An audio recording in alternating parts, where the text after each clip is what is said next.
Think about this, the most important day of your life ruined. That's what happened to at least one Houston bride after they say their wedding venue abruptly shut down the day before their ceremony. That one woman says she is out more than $50,000, and now investigators say a criminal investigation is underway. Our Maya Shea is here with us, and she recently went over to Willis to look at that now shuttered venue. And Maya, we understand this is not the first time this operation has actually come under fire. No, it actually spans a decade, if you can believe. The venue itself is quite beautiful, but public records show the wedding venue operator has a history that spans several states. Before he opened the Willis venue called Charleston Lane in 2022, we found he did book a number of weddings at that location. But 2 weeks ago, when Cindy Wu showed up for her wedding rehearsal, she says she found the venue locked and nobody answering the phone. This was supposed to be Cindy Wu's dream wedding, Charleston Lane, perched on the edge of Lake Conroe, saying "I do" under sparkling chandeliers and celebrating with fireworks. But the day before, she says all she found was a padlocked building and no venue operator. We spent 20 months to plan this day, and you know, these kind of things happen once in your lifetime. And you know, it was at that time we didn't know what to do, you know, and it was just heartbreaking. As Cindy and her fiance scrambled to find a backup, they got married at Ocean Palace Restaurant. They would soon find out, however, they were not alone. She's spoken to at least 3 other brides with dashed wedding dreams, while efforts to reach the operator have gone nowhere.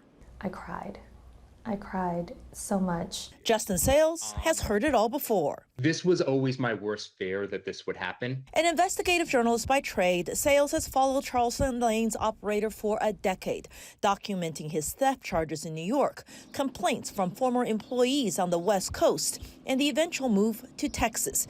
It accumulated in a multi-episode podcast focused on devastated brides. It is shocking to me that it took 20 months after the podcast came out for this to begin happening, for investigations to start in earnest. Although there are no current criminal charges, the Montgomery County Sheriff's Office confirms it has opened an investigation involving at least 3 brides who filed complaints, including Cindy, who spent $52,000 for a wedding package that included venue, catering, bar, and even fireworks, and got nothing. We don't want him to be roam free. You know, we just want him to be held accountable for what he's doing.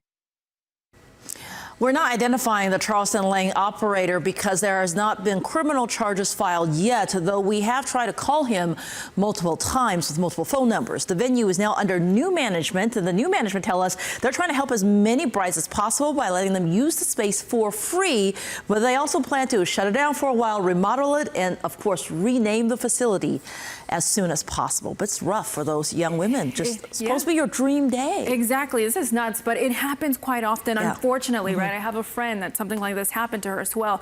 So is there anything that folks can do to try to prevent themselves from being in those shoes? I think first thing is do your research, right? Check the Google reviews, the Yelp reviews, all those reviews, because in this case, if they looked into it, they would have seen some of the things that came out, including that podcast, all publicly available information. The other thing is call references. And finally, I think you need to pay, as people say, by credit card. So if something does go wrong, you have some hope for recourse. Yeah, you make up some great points, Maya. Thank you, and hopefully it doesn't happen to anybody else.